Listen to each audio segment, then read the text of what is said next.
Super professional here. All right, so hey everybody, we are live-ish. We're live on YouTube and on my profile, and we're about to go live in the group, and then I'll kick things off with Dana here. Manually start live video. Does everything look good? I see us. Okay, I'm doing it. I'm pushing the button. I do that. Jill said that apparently I do a little dance a lot of the time while I wait for lives to go. And she wants to make a montage at some point of all the little dances I do while I'm sitting in my chair as I'm waiting for the lives to start. I love that. I always do the snaps because I grew up in the snap era. You remember? I remember the snap era. Yes, it's hard to forget the snap. We must be around the same age. Yeah. Do we talk about our age? Is that no?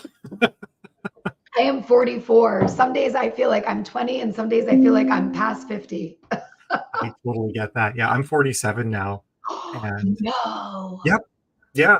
It's interesting though, because I don't know if you heard, this is how this thing goes too. Topics will happen. We'll get there. But Anne Hathaway recently did a movie where she plays a 40-year-old woman dating like a 28-year-old guy. Yeah, and people are like shitting on her. They're like, they should have got someone age appropriate to play this person. Like, she is the exact age of the character. I think people just don't know what 40-year-old women look like.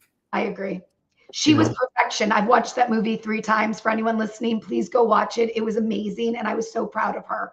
I love Anne Hathaway. I haven't seen it yet, but she's like one of my go-to actresses. I watch everything. Me too. Everything she's in, I like. Yeah, totally. All right, so let's kick things off here. This is Lunch with Mel, and I have to have like 4 windows open now because the comments actually don't all feed into StreamYard anymore. So I'm like all over the place. So if you're watching, it's awesome to have you here. And Dana has a company called the Inkfluence, which I will stumble over several times. I'm sure everyone does, but you can call it the Ink. I might go with the Ink. I might do that actually. Actually, you know what? I'm going to let you tell everybody what you do. So you'll do a better job than I will. So have at it. Hey, everybody. So excited to be here. So it's not necessarily lunchtime for me. It's more like breakfast. It's 9 a.m. here in Cali. So I'm having my little coffee. But I am the founder of the Inkfluence. And I really kind of stumbled into this. It was out of a need. I've been in design direction and importing for 20 years. And about 7 months ago, I had some friends ask me to, maybe 8 months ago at this point, asked me to help them source some special editions overseas and see if I could do the design for them too. For books. For books. Yeah. Sorry, special edition books. And that's kind of how it ended up taking off. And in the need of doing special editions, which we've seen grow in so many different facets, with Fourth Wings coming out and selling out of all their special editions, publishers now having them on Amazon, so many top authors are doing them, and the margins are just so much higher. That actually catapulted us into Kickstarter. And now we run Kickstarter campaigns for authors, handling wherever they need us, but everything from the design to the Kickstarter campaign to the special edition book, and then the production of the book as well. And that's how we grew. We're now a team of 18 people. Well, when we talked first about doing this podcast, I think you were 12 or 13 people. Like that was like 6 weeks ago. I know. We've had to grow exponentially to keep up with the demand of the campaigns. So I don't ever want to overload my project managers with more campaigns than I think they can give the right attention to. So as we grow, we're adding more project managers on to help with the campaigns. And we just recently added an operations manager and a web developer as well. So yeah, we're really, and more designers. That's actually been our biggest growth. We've got 12 designers now. Wow. So I have so many questions, and I'm going to do them all out of order. Yeah. But actually, first, so for everybody kind of understand, so what you're doing is you're helping people like not only source but design, art direct, probably come up with ideas for the types of special edition books they can have, and then you're getting those special edition books because you mentioned you were an importer for importing things out of China. Yeah. You get them at a better price than I'm guessing people can get on their own. Can you talk about like the kind of price discount people would see? So, I mean, it really depends. We're kind of all over the board. We have a couple book box clients that are ordering in much larger quantities. We also have some publishing houses that are ordering in larger quantities. So what that means for authors is that we've got bulk pricing. So we're ordering 10,000, sometimes up to 25,000 books a month altogether. So we're getting some really great, crazy deals that even if you went direct to China, you might not get because you're not ordering so much. They help us with getting us in an extra tier because they know that this business is reoccurring and it's coming in at such a large quantity. So the prices are all over the board. Think about when you're getting your books from Ingram Spark or Amazon. We need to know the page count. We need to know the size. We need to know all the different, bells and whistles. So a great example. Amy Dawes, look at that. She's Yeah. awesome. So Amy is so funny. And I know she's okay with me sharing this. She ordered, I can't even remember exactly how it was, but it was over 1,000 books and she's already pretty much sold out of them. So we're doing a reorder, but this was a neat one because just to show you all the different bells and whistles, this is foil, but it's embossed foil. And then on the inside of the jacket, I just love this, are all the different places in the book. Oh, that is gorgeous. I love that. Yeah, you can't get that from Ingram at all. Like, that's just not an option. No, that's definitely not an option. And then we did the outside of the book in case you wanted to take it off with foiling, but it still looks like a cover. And then custom designed end pages, and then the sprayed stencil edges on the side. So the pricing really depends on what bells and whistles you want. Right. I mean, you can just do foil edges, right? That's going to be a little bit different. Or maybe you're like, hey, I want a slip case for my individual book, or you want velvet. You're just like ready with all the super cool stuff here. Yes. So the prices can be all over the map. So when people ask me, can you just quote me? Like, I really need to know what you want to quote you. But to give you like a ballpark, we've done things that were $6 all the way up to, 3 books in a slipcase with foil. That was, I think it was like $28. Can't remember off the top of for my all head. 3 books, $28. All 3 books. So the funny thing, hardcover, I assume, and all that jazz. Yep. And you don't have to do. I thought I had it read. Oh, I have it over here. You don't have to do a dust jacket. You could always do, a hardcover with the foil on the book and then not do a dust jacket too. And of course the dust jacket's going to be a lot more money, but look how gorgeous this omnibus is. Beautiful. Yeah. That's a chungus book there too. Oh gosh, I think it's 900 pages. This is an amazing story. So Jeanette and I ran into each other at a Polycon where she was selling these books.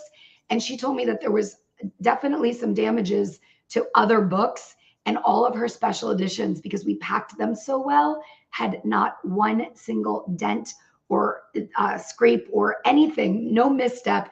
And she pretty much sold out of all of her special editions at one show. So cool. I know I got, so I did recently for one of my main series, the first book had its 10th anniversary. So I did a special edition 10th anniversary. And whenever I do stuff like that, like I do a Kickstarter for it, and it's only available on the Kickstarter. Like once the Kickstarter is over, there's no more books. I always over order a little bit, so I can do some for giveaways later on and whatnot for my fans. But as far as being able to buy them, that's your one shot. And I did hardcovers with dust jackets from Ingram, and I had to refold about 1/3 of the dust jackets because they were just folded completely wrong, and they're like so bad, like the lettering was like the spine wording was like on the front or the back. So I take them all, flatten them all out for like a week with stuff sitting on them, and then refold them. And it is not easy to actually fold a dust jacket. It's not, or refold it because there's already a crease in it. Yeah. I got 10 books, just 10 from Ingram, and all 10 were ruined. Oh my God, that's terrible. I was like, this is just 10. Like, it wasn't like it was super heavy because that's what happens. So I will say that, and I'll show you guys, because if it's over 500 pages, we pretty much don't want to take the order if you're not going to do the foam packaging, because it's so heavy and there's so much transit. It goes on a boat, it goes on a UPS truck. Like, we want to make sure that you're getting all these gorgeous books that you poured your heart and soul into in pristine condition. So we also shrink wrap everything as well. So there's like multiple ways that we ensure that the quality of the books come to you exactly how you're expecting them. That foam packaging is really cool too, because then, as an author, we can pass it on to our client. When we sign and ship and make each person's box, then they get this foam thing. I really feel like, and I'm not the best person at this, but I know that whenever I get a product that the packaging is really nice, I appreciate that. Now, I don't want the packaging to cost too much because I don't want to feel like I paid like $30 for a box kind of thing. Totally. But just knowing that it was cared for, like in that foam, would mean a lot.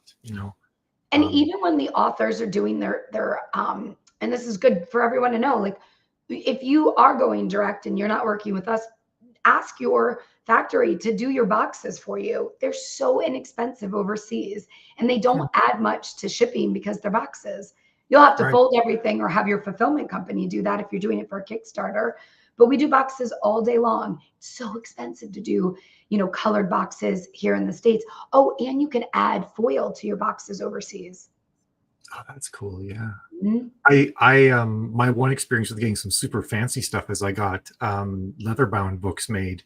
And they were like, and they had embossed foil, Yeah. custom embossed foil on them. And they cost me, I only had 10 done. They cost me $75 a pop.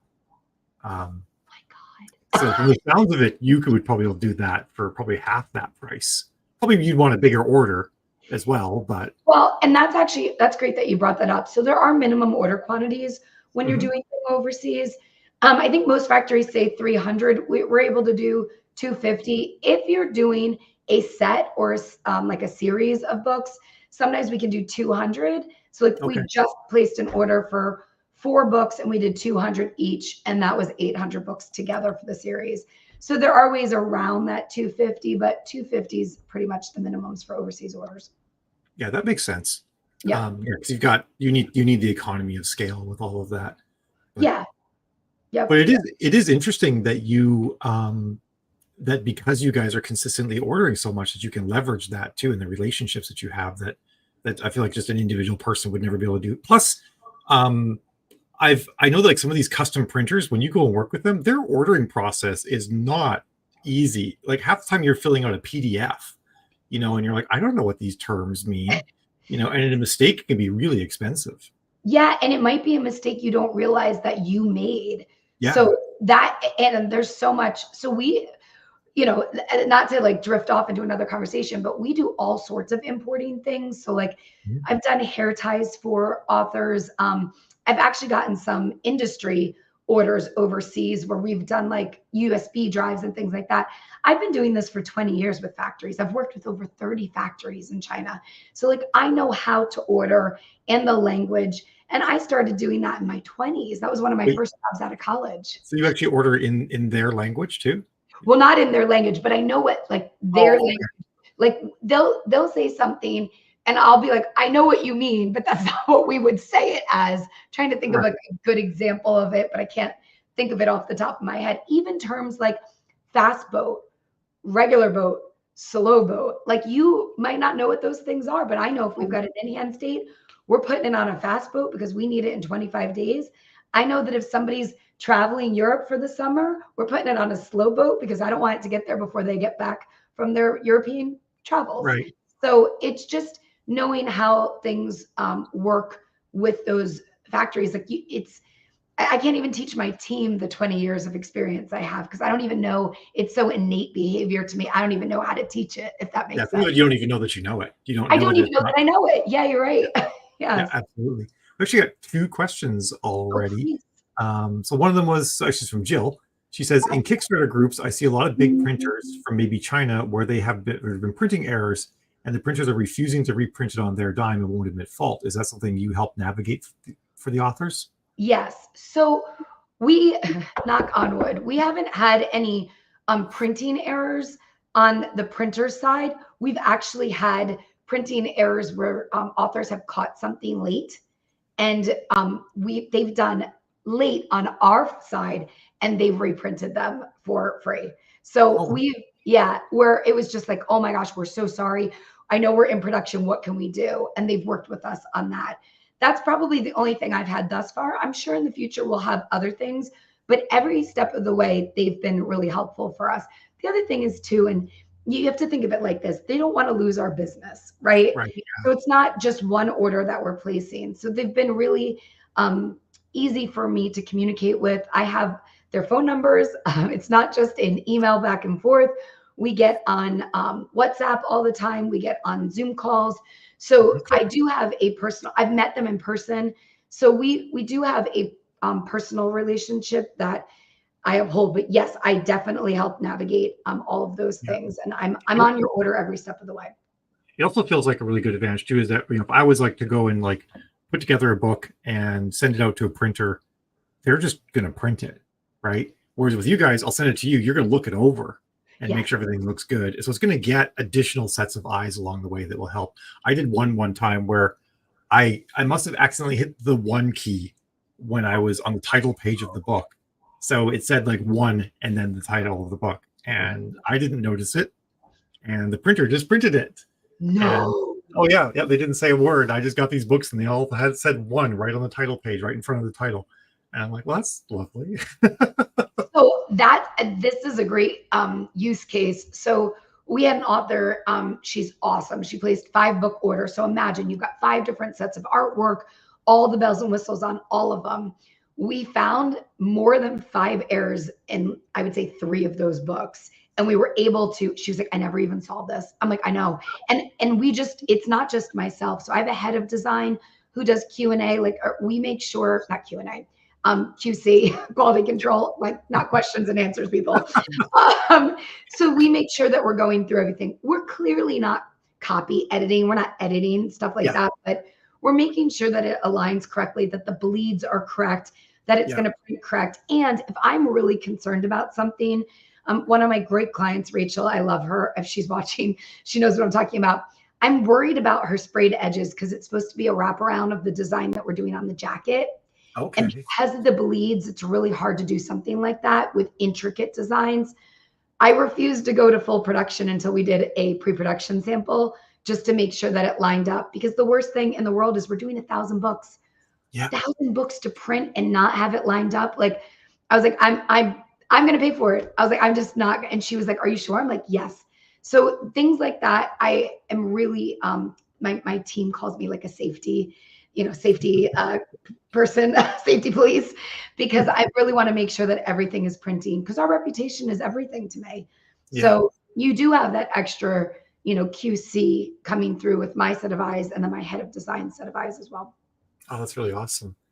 Pippa says, can you get books sent to the UK instead of the US? Sure. I'm guessing, yeah.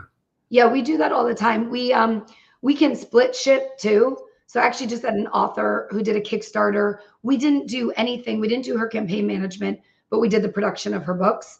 And we sent half of them to France and half of them to the States. She had a fulfillment center in the States and she actually lives in France. So we were able to do that. So we can split ship.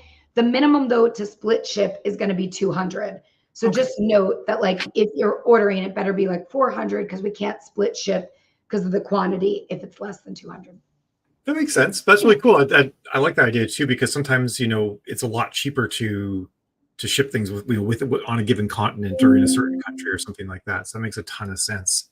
Well, yeah. And a lot of your authors that might be watching are going to Rare. Yeah. In Scotland. I think it's in Scotland. I can't remember where it's at, but we're shipping a ton of books there for August. So that's like, you got an event. Do you want to worry about shipping? I don't think so. And to be honest, in a lot of cases, like if I had like a significant number of books, like even like 100 books that I had to ship out of Europe, it would actually make more sense to get those books shipped directly to Europe, fly to Europe, sign them there, and then ship them. Than it would be to ship them from the States. Totally, and it's just easier. I mean, we ship to Canada a lot. We've got a ton of Canadian clients. I was just on a podcast, and I didn't even realize the podcast is being hosted in Canada. So he was asking a lot of Canadian questions, and I was like, "Oh, this makes sense." So yeah, like we can ship them. We can ship them anywhere. Cool. And so you mentioned Kickstarter managing. That's something we haven't touched on yet. But that's a big part of what you guys do, right? You manage people's Kickstarter campaigns for them in their entirety in some regards, right? Yeah. So it just kind of was one of those other things we fell into when people were like, hey, you're doing this for our Kickstarter. Any chance you want to maintain the Kickstarter? And I was like, well, this is a fun part of our business. I've done a Kickstarter. I feel like I could do this. So we started hiring some project managers, and we run everything, building the campaign out, helping you with your rewards, the add-ons, all of that, plus the special edition and the design of the campaign. The only thing we don't do is ads, which you guys do. We're partnering with you guys on. So that's one thing that we don't do. And then the other thing that we don't do is fulfillment shipping.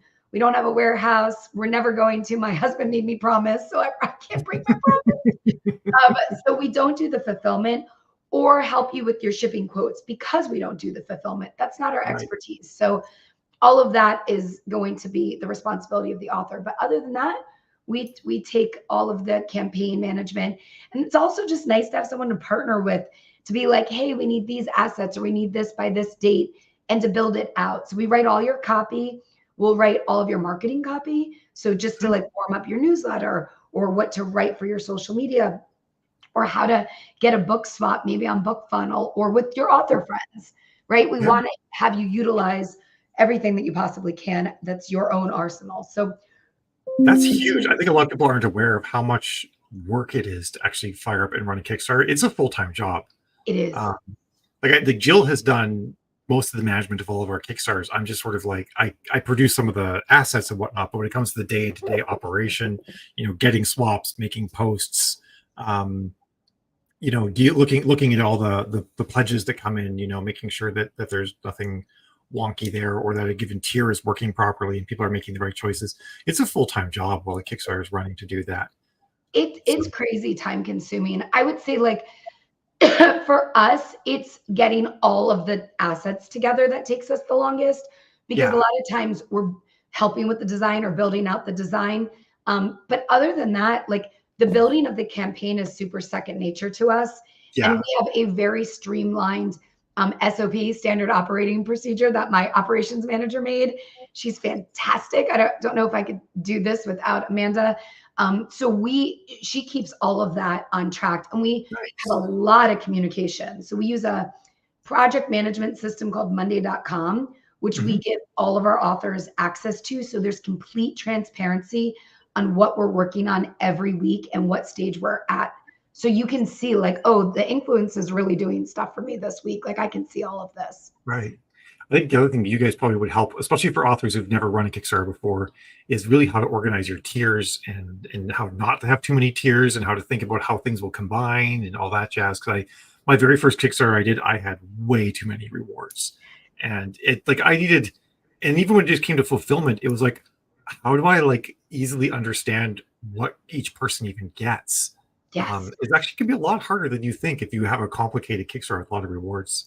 Yeah, we've had to manage some expectations with people. They're like, I have 25 reward ideas. I'm like, well, we're going to slash that by 3. It's like 3 times. If anyone was like, because I get asked this all the time, like, what do you think is the best for rewards? Honestly, 5 to 9 is like the best for rewards. And if there's like little things that you're really passionate about, you've got stickers and bookmarks, don't make those rewards, make them add-ons. Like, those are the little things that the whole goal is for any direct sales is to make your AOV, your average order value, increased. So the add-ons are the perfect time for you to go through the checkout process as the consumer going through the checkout process, or the reader, however you want to look at it, and get them to make that average order value, your cart order, more expensive. So how can you do that? Don't overwhelm them at time of reward. Give them more options on the back end. That will help you get more at the final, whatever they. It was so nice when Kickstarter added that. They didn't used to have that option, so it was a lot harder to build up your tiers. And now you can have just your main tiers, and then everything else they can add on afterward. Yeah. I'm guessing you guys also know how to organize the Kickstarter page, so like where to list everything and how to lay all that out and whatnot too. Yeah, that's definitely something that we've loved. The design, design is what got me into this. Love the design direction part of it. I'm not a designer. Some people think I am. I'm like, I'm not. I was like, I couldn't work a computer aided design program if I tried, but I am great at design direction. I've been doing that for so long. So it's just so much fun to kind of see the puzzle pieces come together, and then you get to see the, the prettiness of it all. Yeah, absolutely. So Gina asked if those can be done as direct sales only. So in that scenario, you can just, if someone comes to you and they're not running a Kickstarter and they just want to bulk buy a bunch of books from you and have you guys do all the design, that totally works too, right? That's the foundation of our company. That's the bulk of our business is the special edition books. Actually, strangely, we're getting like regular book orders right now too, which I was never part of my business plan. But you know, people are like, "Hey, I want to order for the year all my books and get a big discount on all of my paperbacks or all of my hardbacks, but I have no bells and whistles. Can you still do that?" I'm like, "Yeah, we can do Yeah. anything." So You're like, hey, easy, let's go. I was like, that's super easy. It's almost so easy that I'm like, are you sure? Like we're used to doing at least foil on the edges, but that's another thing. We can do paperbacks with foiling on the edge, or Oh, a lot of our publishing houses are giving us paperback orders. So we can do the color page on the inside. It's called a duplex. And then we can do the sprayed edges, or we can make them foiled edges. We can do paperbacks too. I just did a rush order for one of my favorite authors, Corinne Michaels, and we're doing it. It might be a surprise, so I'm not going to actually say anything other than that. But we're doing paperback orders they're gorgeous. They're absolutely cool. breathtaking. And can you do like embossed paperback too? Yeah. So I remember back in the 80s, like all those really cool embossed covers that you could get, you know? Yeah. And we So, can spot gloss too, which is like another way to, you know, I mean, I think I have one here actually. I do. Oh no, we didn't do it on well, I'll show it anyway. We didn't do it on the pre-production sample of it, but I'll show you how we were doing it. So this is actually a reverse dust jacket. So there's foil, and then we're actually spot glossing. Sorry, I don't think glassing was a word. Some of these like little, the name. oh, okay. So we're doing that. And then this is really cool. People, if you want to do a reverse dust jacket, so the actual reader can pick which one they want on the outside. That's so cool. Yeah. I tell you, the cool thing, just like what you showed me, is I think you've shown half a dozen things I would never even have thought of Right. as being options for a cover. You know, I'll show one more because this is actually one of my favorites. I always show this. It is expensive. So it's really like, I want to set expectations up, but we can also foil the end papers. Oh, that's amazing. Mm-hmm. I love that. But you know, readers, if it's a special edition and like limited edition, readers will pay a lot of money for them. So it's okay if they cost a bunch. Yeah, You know, especially on Kickstarter. yeah, like my hardcovers on Kickstarter have always been at least $75 a pop. Yeah, That they I should sell them be. for. Yeah. And like I said, and I also, you know, I feel like part of the value is like you can't get them in any other way. In fact, a lot of my fans here, you've actually probably seen them commenting. They usually watch on YouTube, so some of my readers are actually there as well.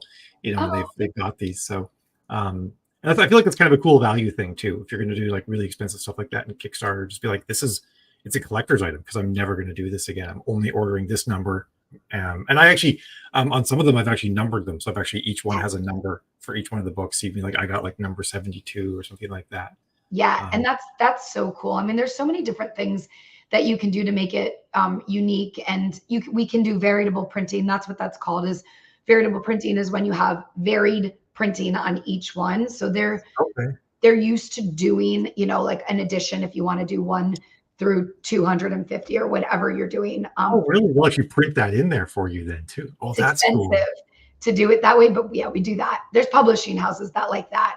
So we can actually do variable printing as well. Another thing authors should know, I'm doing this with a bunch of my authors right now, is we can have, so there's a couple ways you can do your signature. We can do a digital signature, but we can also do tipped in pages. So if you're unfamiliar with what that is, you can place an order. I get pages sent to you as the author. You sign them, and then we send them back to the factory and they put them in the book. Oh, so they're not like just sort of like put in after the fact in a way. They're actually put in at the factory. So yeah, so let's think like if you were, let's just say for Kickstarter, right? Let's say for Kickstarter, you're like, oh my gosh, I want to make it $99 for this book because I want it to be signed. Because remember, guys, your signature is important and they want it and it's valuable. So the last thing you want to do is get all these books that are packaged, shrink wrapped, foamed, and then have to take them out of their packaging to sign them. That's amazing. That's like the hardest part of all this is taking them all out and signing them and then remembering, which ones go where. You have everything was already done that way. Like, okay, here's my book XYZ signed and ABC signed. Oh, that'd be amazing. Jill was wondering what comments my readers are making because she can't see them on Facebook. This was one of them that I thought was funny. I said they will buy these expensive books. Yes. Fortunately, my credit card isn't able to scream at me. That's a nice credit card. That's good. Yeah, I like that. Keep that going. So let's talk about some tips. Like, do you have tips for authors when they're running their Kickstarter campaigns? Things that you seen work really well. Totally. Be unique and creative. Like, bookmarks are great, and I'm sure some of your readers are like, I love the bookmarks, but do things that are what your audience is looking for. So I'm doing a Kickstarter with one of my favorite authors, Maggie Cole, and she and I came up with, and her assistant, I got to give Kelly some credit in this, the most amazing ideas yesterday, things that, and I'm not going to give her specific ways, so I'll give you some other stuff, but things that really resonate with your audience. So Matt Dimon, I'll give you something that he did just because Maggie's haven't come out yet. He did for $666, so 666, he would kill a character in his book named after you. And then if you wanted to bring it back to life, it was $999. So you could either get killed in his story or a name, like if you wanted to, I don't know, kill your mother-in-law or somebody or your ex in a book, you could do that. And then if you wanted to bring them back to life, it would just be $999. So that's a digital reward that pretty much costs nothing that fans went bonkers over. I have an author friend who's never done a Facebook Live or any Zoom parties with her Facebook group, and it's a huge Facebook group. We're doing a first day pledge party. So if you back it on the first day, she's doing a Zoom that night, or I think it's the next night actually. And whoever backs first day gets to come on the Zoom. It's 30 minutes and she's going to answer questions and talk about why she did the Kickstarter. And I can't remember what the price point for that is, but it's like admission to a party. Yeah.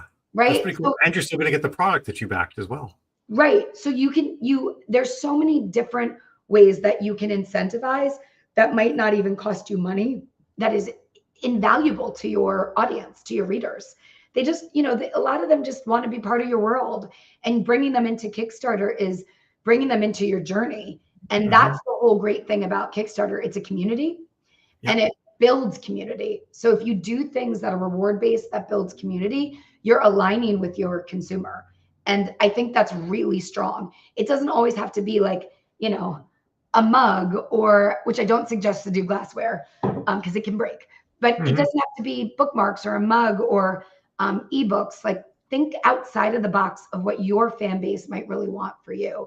You can have them be put in the back of the book. Something that we're doing for another author is we're taking, it's the bartender in the first scene, and we're changing that bartender's name for the special edition to whoever purchases that reward, because you can limit your rewards to X amount of people. You could even do one person gets this. So there's a lot of different things that you can do that are unique to you and your books and your audience that I think will make your Kickstarter stand out. I really like that idea of this is a one person reward and I'm going to change something in the book to be that person's name. That's really awesome. That's super cool. That special edition, so whether it's 250 books or 1,000 books, that's the only place that's going to have that change. Yeah. How cool. That is super cool. Yeah. What else? So along the lines of cool things you can do, what are some mistakes you see people make a lot with their Kickstarters? You named one that I want to preface: 25 rewards. It's like going into a store. Okay, like Walmart, it gets super overwhelming for me because there's so much stuff. And I'm like, I don't know what to buy sometimes. So I just pick whatever's the easiest because I'm like, there's too much going on. So think about your landing page as your store. Don't make it confusing. Don't make it overwhelming. And that's another thing. Don't make your story confusing. They should know right away what this is about. Your title and your subtitle should be clear, succinct, and catchy. It shouldn't be like a one-liner from the book and you're like, I don't know what this is about.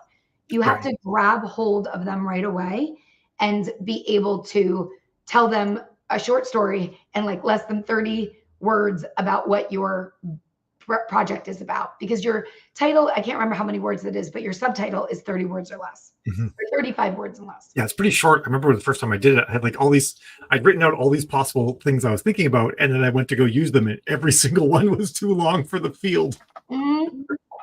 For sure. I think that's probably one of the biggest mistakes is people get really like confusing, and then they're losing a new audience that they perhaps could have, Yeah, that makes a ton of sense. Let's see. Something else, I Go think ahead. it's really powerful to do a video. So like, listen, I work with plenty of authors that are like, I'm an introvert. I don't want to be in front of the camera. And I'm like, I get that. It doesn't necessarily have to be you. It could be, your assistant holding the book, showing the book, and you talking, or it could be a book trailer. But visual aids are really important. Part of our campaign is we will give you a book trailer or we'll edit one of your videos. So take advantage of that. I mean, if you were to buy an edited video, that's like a couple $100. You're getting that in part of your campaign management. Utilize that, Oh, that's cool. So you guys will actually make that edited video. Yeah. That is really, because I feel like a video is a must. You just have to have a video. Yes. 80% of successful Kickstarters in publishing have a video. I believe that. I can't. It's just such a powerful option to be able to like say like, hey, I'm a real person selling you a thing, and this is why I'm doing it. Because I feel like that's the whole point behind Kickstarter. Yeah. It's like people want to be working with the creator and helping the creator bring something to life. They don't. So anything you can do to enhance that. Yes. And a video is an obvious way of enhancing that. Is the way to go. The other biggest mistake I see is that an author will come on and be like, I saw Willow Winters. Love you, Willow. Shout out to Willow. I saw Willow Winters do $250,000. I'm going to do that. And I was like, do you have Willow Winters fan base? Yeah, exactly. It's not like Willow just decided one day to jump on Kickstarter. I sat on a panel with her a couple weeks ago, and she said something remarkable that she told me I could share. She said her first Kickstarter almost failed. Really? It almost failed. So I'm trying to remember if she gave specifics on why it almost failed, but I can't remember the exact details. So even somebody like Willow Winters was like, I don't know if I'm going to actually be able to be successful at this, but she did. And it wasn't, 6 figures her first time around. The idea is building, like any direct sales page, your audience from the start, and then start to grow, grow, and grow, and grow. Your 10th Kickstarter is going to look a lot different than your first Kickstarter. And that's important. Yeah, that makes a ton of sense. Right? Your first book's definitely different than your 10th book.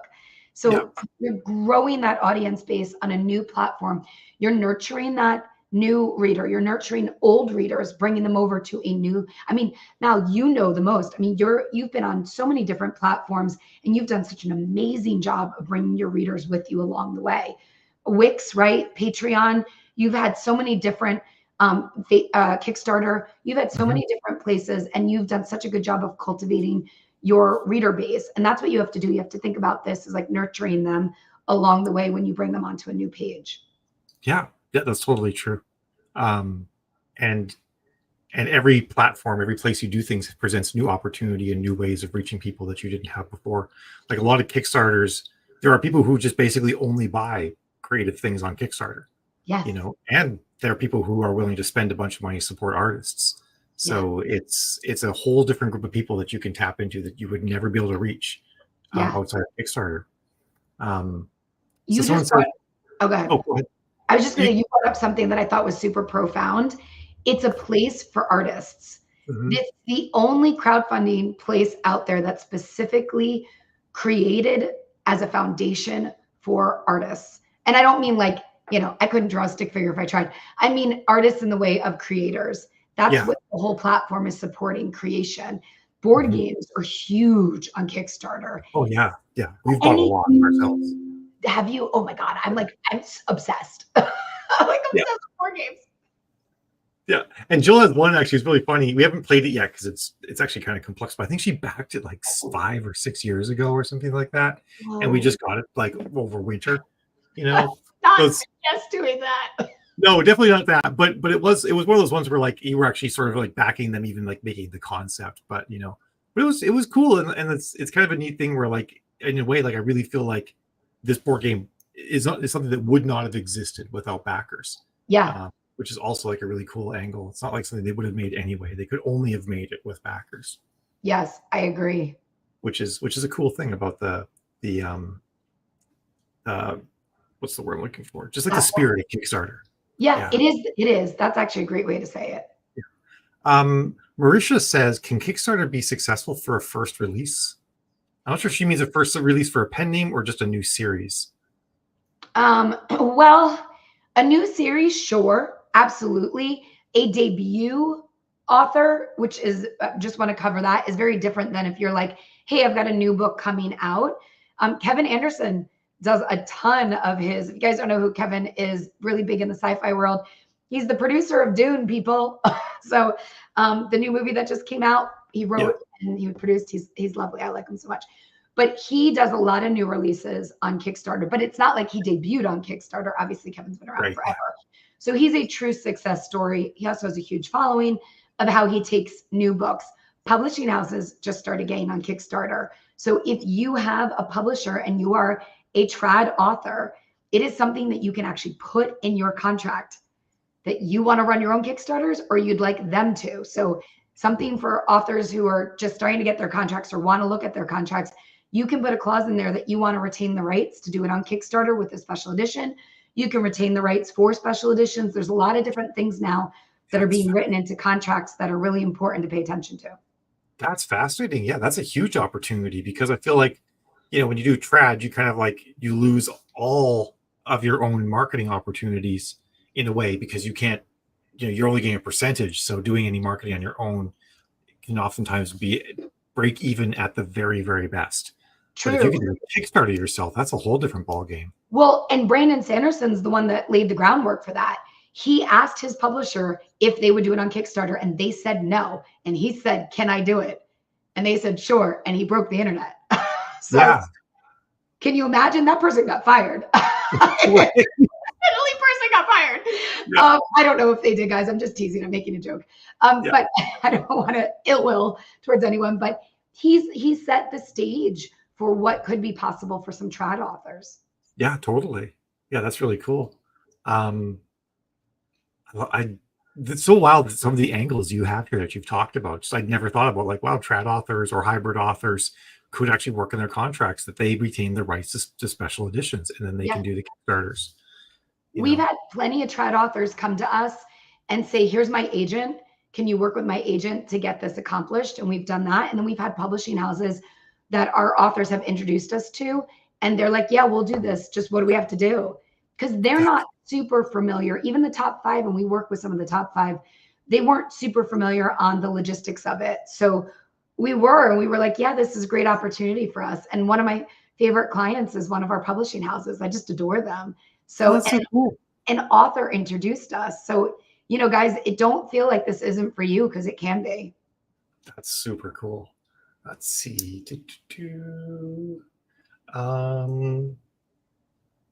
We covered a lot of our questions and other things. One of my questions were some of the coolest things you've gotten to do, and I feel like you've shown us like a lot of cool things.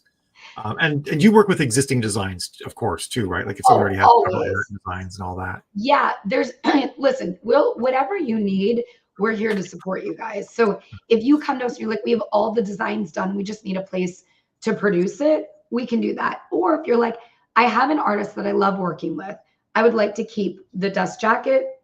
Can you do everything else?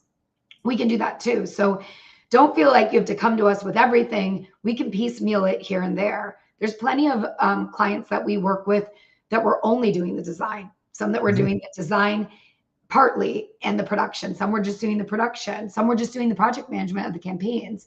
So we've got lots of different ways that we help some of our authors. We're really just wherever they are is where we meet them. Your goals are our goals is our tagline. And that came out of the idea that I just wanted to help authors where they were at. That's really cool. I like that tagline. And one of the things you do too is like you I can't remember exactly, but you have a base rate that you charge and then a percentage as well, right? Yeah. So it's not on our website because I like to like talk through everything, but it's $1,000, which does not cover anything close to what we do. But the reason we only charge $1,000 to work with us and to hold your date is because we're vested in your success. So the goal is that we take either 5, 10, or 15% over your funded. So I'm really bad at numbers, so I try to keep it like super low to explain it. But if you did $1,000, if that was your goal, and you ended up doing $2,000, that $1,000 over it would be 100%, right? So we would take the most would be 15%, which only comes to $150, if my math is right, which I think it is, for us on the back end. But the goal is that we're getting you so much more than that. So that's why we show that we're like really vested in your campaign. Yeah, I really like that. So you got that base $1,000, and I imagine that might change depending on the design needs that they have and stuff like that. That only covers the campaign designs. So right. it doesn't have anything to do with your book design, because that's just project management side. Okay. But that does cover all the design for project management, which is a lot. So it is a lot. Yeah. Yeah. It's a lot. Yeah. I was gonna say like just thinking like amount of hours worked and all that. I mean, probably obviously you guys can do that because you've streamlined everything. You know what to do. You're not spinning your wheels a lot. You're making smart decisions. But like, yeah, if I think about the amount of time I've spent building assets, looking at the pages, like working, like after I get done, like sending it out to people and saying like, what do you think of this? Were there any confusion points on my campaign page for my Kickstarter? And then managing the emails and the communications, like I spent, if I paid myself my regular rate, it would be way more than $1,000 it would cost to do that. We lose money every time. I don't know how my bookkeeper loves it, but we lose money on that front end. The goal is, on the back end, that everybody wins. And that's kind of why we call it a partnership, because that's how we feel. And we're doing the special edition too. That's always our goal. I love how that works with you guys, how you're doing, like you're taking your percentage. So you are invested in actually having the thing be successful, because otherwise you'll lose money. Totally. Which I think is a really cool thing for authors to see. And if you don't fund, we don't get anything. But knock on wood, we haven't had that happen yet, and I'm not planning on having that happen. Yeah. And so Gina says, so for project management, does that include the design of the Kickstarter page? I think that's a yes, obviously, from what we just talked about. And is running it more, like the actual management during the Kickstarter, is that in addition to the 1,000? So we just give you the like what are the best practices for backer updates. So the day that it launches, okay, there are some exceptions, because like we're doing a pizza party and we're like a part of it, like a Zoom pizza party, and we're hosting that. Mostly we don't do anything after it goes live. So once it goes live, we give you a list of like backer updates that are really important, but you're the one that is going to have to do the backer updates. Right. So we'll be sending the emails up, adding the stretch goals to the page and all that, but you've already worked out what they all should be and everything. And we do last minute design changes because we are staffed with designers. If you're like, hey, I need to add another stretch goal, or like, hey, this one funded, or we move to the next goal, we have all those assets already planned out normally. Sometimes if we add something last minute, we're on call like a doctor, to be able to give them some additional assets. But really, we should have everything, zipped up, tied up for you the day that you go to launch. Cool. That's really awesome. I like that. That would make the actual Kickstarter phase so much easier than it normally is. Yes. And we don't, because even with the authors, we're like doing everything last minute. Like, I got to send a backer update today. I guess I'll write it right now, kind of thing. We're always like keeping everybody on the best timeline that we can. I think that's the hardest thing for us to do, is manage timelines. Yeah. I've worked with a lot of project management I used to do like lots of big website design and stuff like that, for big companies. Yeah. Timeline management was always the hardest, especially once you get something that has so many moving parts, got to get all the assets have to be created. We need to actually have copies of the things that we're making. So we have pictures of them, like juggling all that. It's always a lot to do. So I totally get that. I think that's I've gotten through all the questions, and we've almost gone like the entire hour, which I didn't think we would, but I guess you're a talker like I am. So, I should have known what was going to happen. Yeah. Like we should have had expectations. Yeah, totally. Oh, I got one more question. How long do you recommend setting the pre-order for on Kickstarter? I Oh, guess like that a is such pre-launch a good period. question. Yeah. So if you're new to Kickstarter, the pre-launch page is so important. So your pre-launch page is the page that goes live before you go live, your campaign goes live, and you gain followers that way. So I'll give you an example. We're not taking any more July campaigns right now because our build out is normally we try to give ourselves 30 days with expectations that we're going to meet all the different timelines we have. And then we want your Kickstarter to be live, pre-launch live for 30 days before it goes launch live. So that's kind of, we're working. So right now, we're starting to build our funnel for August. I think we've got 2 spots left for August. No, 3 spots left or something for August. I think it's 3.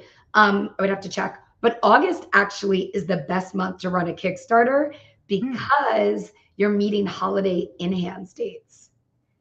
Because if it runs in August, it ends in September, and then you have September, the end of September, October, November to ship. So they get in for the holidays, whether you want them to get in for Black Friday or you want them to get in for the holidays in December. So it's really August and September, the 2 biggest months on Kickstarters to run campaigns.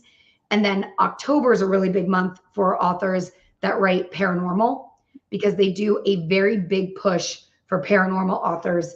It's called Witchy something, and I can't remember what it's called. I remember they did it last year. Yeah, as well. Yeah, so it's a huge push. We're already booked for a ton in October. I think one of the things authors also probably need to be aware of is that your backers are going to do a terrible job of actually paying shipping and giving you their address. It's going to take you a month or 2 to actually get all of that, because you don't want to, for certain things, you're not going to want to make your orders until you know how many you need to order. So if you have a bunch of add-ons that you're running through BackerKit or something like that, it can take a month or 2 to actually get all that information together so that you can then order the things and then get them and then ship them out again. It's a longer process than I think a lot of people would expect it to be. Yeah. We ran a Kickstarter a year and a half ago, and we're still getting some people sending us their address now. Ironically, that was a Kickstarter for authors. I gotta say, running a Kickstarter for authors, sorry, authors, I love you guys, but you were the worst people to run a Kickstarter for. It's so much better running a Kickstarter for readers. Oh, readers are so excited and engaged that they are like, I want that thing ASAP. So you do get a higher response rate from them. I would agree. Authors are like in their cave writing, as you should. Yeah, it's true. Yep. That's a very good point. And I think a lot of it too is like a nonfiction book for me about Facebook ads is a lot less exciting than the cool, amazing, sprayed edge velvet book from your favorite author. So obviously you're gonna work a lot harder on that. But it still is a bit of an effort. So yeah, you really do want to pad that in, the amount of time it's going to take to get all the addresses, get all the backer kits, all the upsells done, and then make your orders, get the stuff. So yeah, it totally makes sense. If you want to have stuff shipped for Christmas, your Kickstarter needs to be in August. Yeah. To make that happen. For sure. August and September, I think, are what they said are their biggest months, and that makes sense. And then October is also great because the orders come in. Something to be aware of is China's closed for the whole month of February for Chinese New Year. Is that when it is this year? Is February? It's always, I always just say February because it's either end of January into February or the month of February. So I always just say February to give you like kind of an idea of expectations. I don't know what it is off the top of my head, but anything like done in November and December is going to have that month pause in addition. Yeah. So, which is also really important for y'all to think about if you're doing special editions for events. Because I would say our number one actual right now is event-based special edition orders, where people are like, I want this for 2025. These are the 4 I'm going to for in-person signings. So those are really important to like think ahead of that too. That makes a ton of sense as well. Yeah. All right. So I think we did it. We did it. We got through all the questions except for one. Jill said that managing me during Kickstarters is always interesting, which I totally believe. You need a raise, Jill. She does need a raise. She needs to talk to. She's the one that gives herself a raise, so she should talk to herself about that. So where can people find you? Yeah. So the Inkfluence online, theinkfluence.com is our website. And I always do a one-on-one meeting, so you can book my calendar. I love doing those. They're free. Cool. So if you have any questions about special editions or Kickstarter campaigns, we can do just link for that right on your page to book a one-on-one with you? Yeah, it's right on my page, or you can go to calendly.com/theinkfluence, and it's there too. I don't know if there was a way that I was going to put a link up, but I don't know how to do that on this. If I was savvy, I would have had it right and I could show up. But I think it's easy. Just go to theinkfluence.com and there'll be a link right there to book a meeting with you. Yeah, there's a time. My email address is on there too. If you're like, Dana, I don't know where the link is, it's just dana@theinkfluence.com, and you can get a hold of me. I'm actually going to be good. I'm going to be the good host. Can you do it? How do I do it? I'm so technology challenged in some like ways. Yay! That's fine. So so you got a free guide, which is cool. And then so there's that. Where's the thing if you scroll, like Amanda would know, if you scroll down, let's see, where does it say to book? Right, I think it's right there. Oh, there we go. Okay. There you go. We found it. We did it together. Maybe we should put it at the top. Amanda, if you're watching. Yeah. So as you can see, she's watching. Actually, she's been answering some questions in the comments. So. Oh, Amanda is. Oh, she's. Yep. She's got you. She's got your back. Let me tell you, I couldn't do this without Amanda, and y'all who are clients know it. That girl is on this. She is on top of things. All right. Well, it has been fabulous having you on here. I know that all the authors absolutely loved seeing all the cool books, because we're of course all like addicted to cool books ourselves, because it's just we're readers and we love cool looking books. So that was super awesome. And I love to have you on, and I'm looking forward to actually doing something with you in the future to be helping authors get more people to their Kickstarters as well. And we're looking forward to passing you along author business as well, because you guys are the best at ads. So we just can't wait to work with you. And thanks for having me. This was so much fun. I appreciated it. Yeah. Thank you very much. All right. Bye everyone.